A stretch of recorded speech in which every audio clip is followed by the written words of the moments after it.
After the signing of the significant Bodo peace accord, all eyes are now on the United Liberation Front of Assam Independent. The centre and Assam state government are taking all possible measures to bring ULFA on board, appealing them to join the peace process. The Ministry of Home Affairs has made it clear that there will be no talks over sovereignty issue as per the demand of the ULFA chief Paresh Baruah. A special report. Insurgency in the northeast region has been one of the core issues that have come to challenge the country's security and internal stability over the last few decades. But in recent years, violence and insurgency has dropped as many major militant outfits such as the National Socialist Council of Nagaland, National Democratic Front of Bodoland and the National Liberation Front of Tripura has shunned violence and joined the peace process. This centre has been playing an influential role in bringing the exponential growth in the northeast by working extensively towards ending the insurgency crisis. After the historic Bodo peace accord was signed, all eyes are on the ULFA Independent to bring them over ground, and the Assam government has already called on ULFA chief Paresh Baruah to join the peace process for concord in the state. Talks are on with the pro-talk faction of ULFA. We have made an offer to Mr. Paresh Baruah, who is heading anti-talk faction of ULFA, also to join with the peace process. But this is not an easy thing because, as you know, they are demanding sovereignty.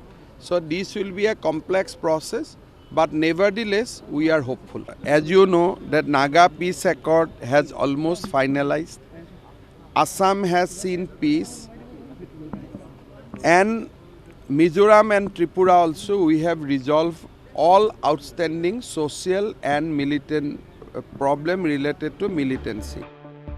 As per latest reports, in line with the negotiation with the centre, ULFA chief Paresh Baruah has said that they would join the peace process with the centre only if sovereignty is the main agenda.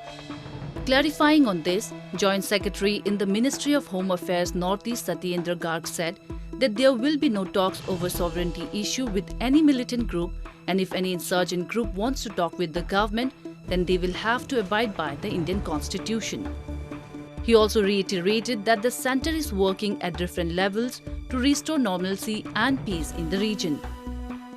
Basically, we don't discuss the processes which are going on, but whenever there is a breakthrough, whenever something happens, we'll announce. The only thing which Government of India keeps on insisting is that the group has to abide by the Constitution and absorb violence. So these generally are the conditions. So any groups, whether ULFA or say even Meitei groups or anybody, Government of India has welcomed, even NDFBS. So far, they had not agreed.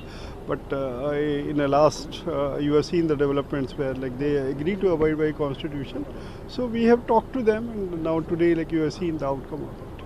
So this can happen to any groups, but two conditions are basic. Moreover, it is worth noting that in recent years, thousands of cadres of banned outfit ULFA have surrendered and laid down arms before security forces as a mark of development. In fact, two ULFA independent cadres suspected to be involved in the Deoghar IED blast on 26 January 2020 were also apprehended by Chairai Dio police recently. The centre is most likely to sign the ULFA peace accord in April this year.